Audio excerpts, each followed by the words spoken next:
On doit vous apprendre les choses de façon simple et on doit vous dire la vérité. Je répète encore, n'acceptez pas être limité par la connaissance de quelqu'un. Je vais faire plusieurs vidéos. Donc, on vous dit que vos ancêtres ne partaient pas à l'école. C'est le mensonge, c'est du fait. Vos ancêtres partaient à l'école, juste que leur école n'était pas l'école des Blancs. Ce n'était pas sous la forme de l'école du colon. Quand vous entendez que Pythagore est parti en Égypte, il a fait 21 ans, mais vous pensez qu'il est parti faire quoi? Il est parti étudier.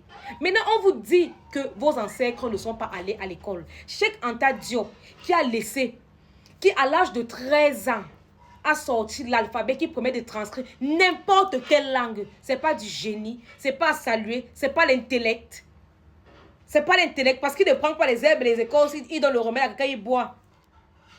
Ce n'est pas à saluer, ce n'est pas le génie qu'on peut apprécier. On traduit aujourd'hui sous forme... On utilise quoi? Le langage est né où? Comment? Nos ancêtres ont établi ça comment? Je vous dis encore que presque tous les domaines de la vie ont été étudiés par nos ancêtres. Et leur repère là, je vous dis toujours qu'il y a tout dans la nature. La politique, la chimie, toute la littérature. Je dis, tout ce que vous voulez étudier, les mathématiques, on puise ça dans la nature. C'est pas pour rien qu'on définit la spiritualité comme étant le rapport entre le créateur, la créature dans sa création. Moi, quand on vous dit que vos ancêtres ne partaient pas à l'école, peut-être le problème, c'est la conception de l'école que vous avez, celle du colon. C'est pas comme ça que ça existait. Nos ancêtres sont partis à l'école. Juste que l'école là n'était pas l'école des Blancs. C'était pas la même forme. Il y a l'école de la nature. Tu penses qu'on te prend, on te met à côté d'une maman. Elle t'apprend à manier les herbes, les interdits, elle te donne les secrets d'initiation. Tu penses que c'est quoi? C'est l'école. Pourquoi on parle de l'école de la vie? Mais il y a un problème de compréhension. Oh, l'histoire me dépasse. Je sens que je vais faire une autre vidéo.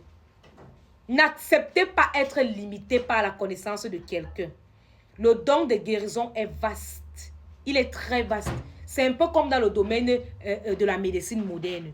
Il y a le brancadier, il y a les aides-soignantes, il y a les infirmières, il y a le médecin, il y a le chirurgien, il y a le gynécologue, il y a l'ophtalmologue, il y a le neurologue, il y a le dentiste. Il y a des gens qui sont spécialisés dans un domaine précis, mais tout le monde a une certaine base.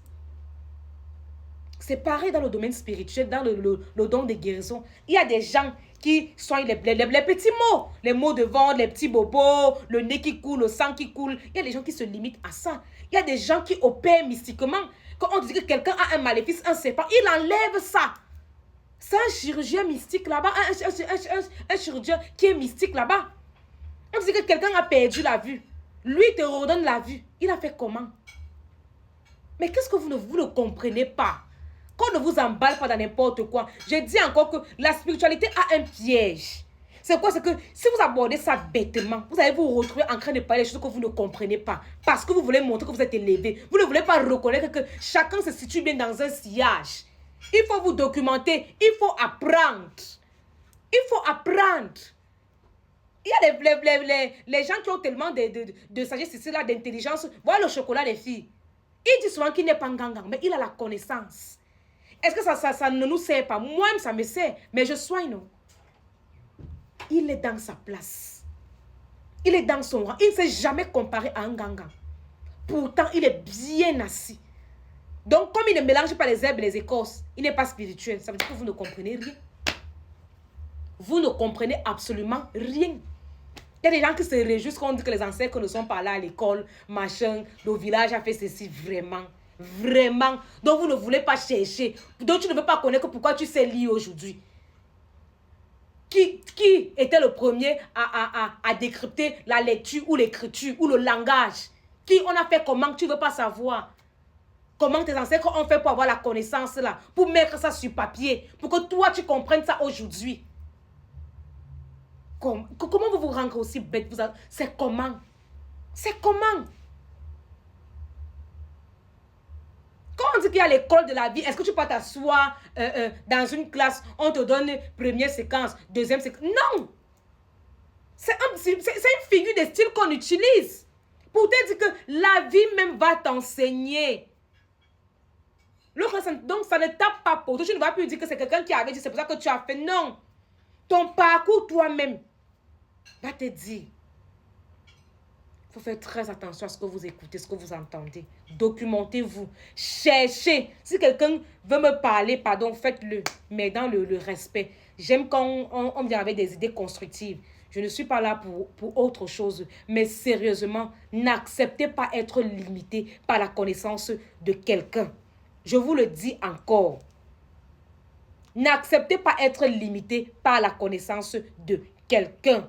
Il y a des gens qui vont vous parler de X ou de Y. Pourtant, le passé n'est même pas chargé. Il n'y a même pas assez de connaissances. Tout le monde est pressé d'avoir de l'argent.